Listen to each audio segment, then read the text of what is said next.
ഡൽഹിയെ ഇനി രേഖാ ഗുപ്ത നയിക്കും. 27 വർഷത്തിനു ശേഷം ഡൽഹിയിൽ BJP മുഖ്യമന്ത്രിയായി രേഖാ ഗുപ്ത സത്യപ്രതിജ്ഞ ചെയ്തു. ലഫ്റ്റനന്റ് ഗവർണർ VK സക്സേന സത്യവാചകം ചൊല്ലിക്കൊടുത്തു. 10,000ങ്ങളെ സാക്ഷി നിർത്തി രാംലീല മൈതാനിയിൽ നടന്ന ചടങ്ങിൽ പ്രധാനമന്ത്രി നരേന്ദ്രമോദിയും ആഭ്യന്തരമന്ത്രി അമിത്ഷായും ഉൾപ്പെടെയുള്ളവർ പങ്കെടുത്തു. ഡൽഹിയിലെ 4ാമത്തെയും BJPയുടെ 2ാമത്തെയും വനിതാ മുഖ്യമന്ത്രിയാണ് രേഖാ ഗുപ്ത. ഡൽഹിയെ പുതിയ ഉയരങ്ങളിലേക്ക് കൊണ്ടുപോകാൻ പ്രതിജ്ഞാബദ്ധയാണെന്ന് രേഖാ ഗുപ്ത പറഞ്ഞു. ഡൽഹിയിലെ ഓരോ പൗരന്റെയും ക്ഷേമത്തിനും ശാക്തീകരണത്തിനും സമഗ്ര വികസനത്തിനും വേണ്ടി പൂർണ്ണ സത്യസന്ധതയോടും സമഗ്രതയോടും സമർപ്പണത്തോടും കൂടി പ്രവർത്തിക്കും.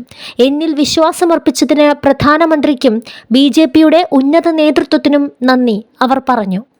ഉപമുഖ്യമന്ത്രിയായി പർവേശ് വർമ്മയും മന്ത്രിമാരായി BJP MLAമാരായ ആശിഷ് സൂദ്, മജീന്ദർ സിംഗ് സിർസ, രവീന്ദർ ഇന്ദ്രജ്, കപിൽ മിശ്ര, പങ്കജ് കുമാർ സിംഗ് എന്നിവരും സ്ഥാനമേറ്റു.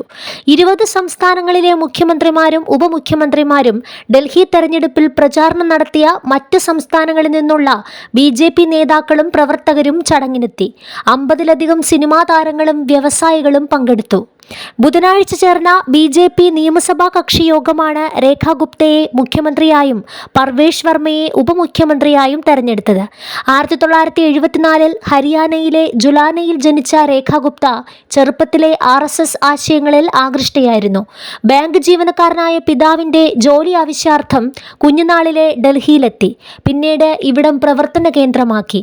ഡൽഹി സർവകലാശാലയ്ക്ക് കീഴിലെ ദൗലത്ത് റാം കോളേജിൽ ABVPയുടെ സജീവ പ്രവർത്തകയായി മാറിയ രേഖ വൈകാതെ ഡൽഹി സർവകലാശാല വിദ്യാർത്ഥി യൂണിയൻ പ്രസിഡന്റായി. 2007 ഡൽഹി മുനിസിപ്പൽ കോർപ്പറേഷൻ കൗൺസിലറായാണ് പാർലമെന്ററി രാഷ്ട്രീയം തുടങ്ങുന്നത്. 2 തവണ കൗൺസിലറും സൗത്ത് ഡൽഹി മുനിസിപ്പൽ കോർപ്പറേഷൻ മേയറുമായിരുന്നു. നിയമസഭാ തെരഞ്ഞെടുപ്പിൽ 70 അംഗ സഭയിൽ 48 സീറ്റ് നേടിയാണ് BJP അധികാരത്തിലെത്തിയത്. 26 വർഷത്തിനു ശേഷമാണ് BJP രാജ്യതലസ്ഥാനത്ത് വീണ്ടും ഭരണത്തിലെത്തുന്നത്.